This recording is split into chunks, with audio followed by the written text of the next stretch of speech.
Halo, Assalamualaikum warahmatullahi wabarakatuh. Perkenalkan, nama saya Silvina Prastika Diansari, NPM 2203050123 dari kelas 2C.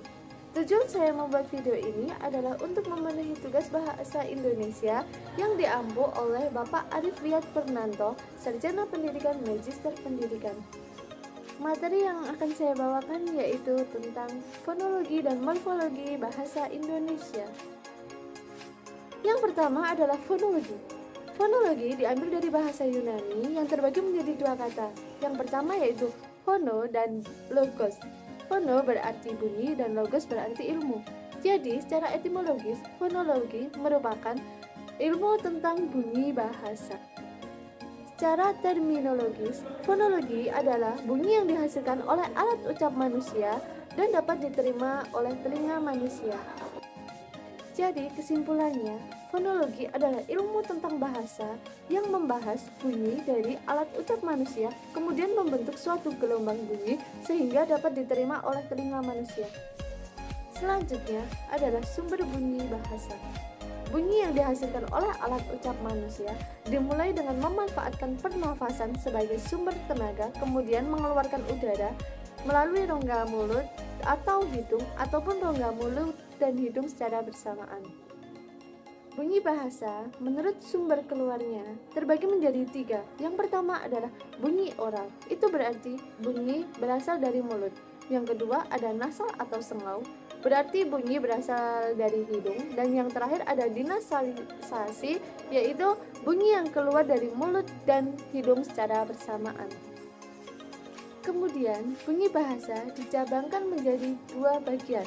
Yang pertama adalah bunyi vokal. Bunyi vokal yang berarti arus keluarnya bunyi itu tidak ada rintangan ataupun hambatan. Contohnya A, I, U, E, O.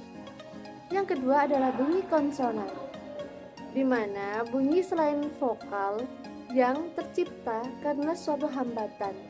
Contohnya adalah P. Antara bibir atas dan bibir bawah itu saling bersentuhan. Kemudian S. Antara ujung lidah dan gusi itu saling menyentuh. Selanjutnya diftong.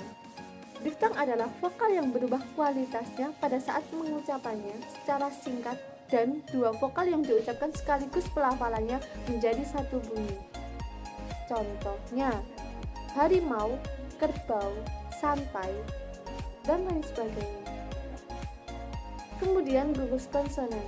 Gugus konsonan adalah gabungan dua konsonan atau lebih yang tergolong dalam satu suku kata yang sama. Contohnya plakat ataupun strategi. Selanjutnya adalah fonem dan grafem. Fonem yaitu kesatuan bunyi terkecil suatu bahasa yang berfungsi untuk membedakan makna.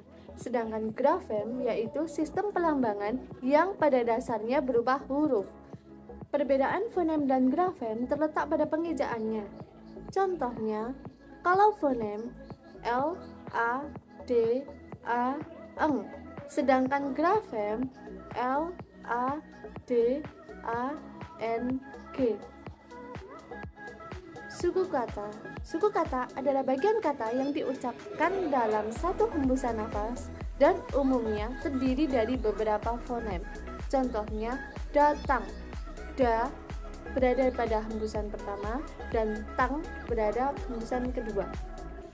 Suku kata terbagi menjadi dua jenis, yaitu suku buka dan suku tutup. Perbedaannya, kalau suku buka itu strukturnya konsonan vokal, sedangkan suku tutup itu strukturnya vokal konsonan.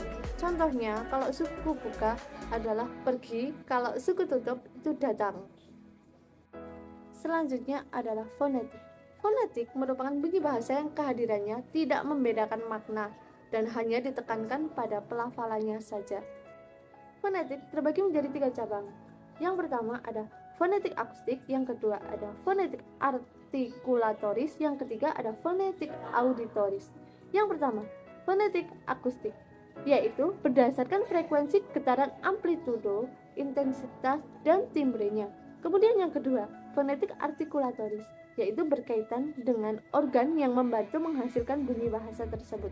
Yang ketiga adalah fonetik auditoris, berkaitan dengan pendengaran manusia untuk menerima bunyi bahasa, yaitu sebagai getaran udara untuk dipahami oleh otak manusia.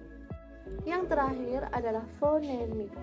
Fonemik adalah ilmu yang mempelajari bunyi bahasa dengan memperhatikan bunyi tersebut sebagai pembeda makna. Contohnya malang dan dalang. Perbedaannya terletak pada satu fonem. Malang itu berarti nasi buruk, sedangkan dalang adalah orang yang memainkan wayang. Demikian akhir penyampaian materi yang saya bawakan, sekaligus akhir dari video part 1 kali ini. Saya minta maaf apabila ada kekurangan dalam penyampaian materi. Sekian dan terima kasih. Wassalamualaikum warahmatullahi wabarakatuh.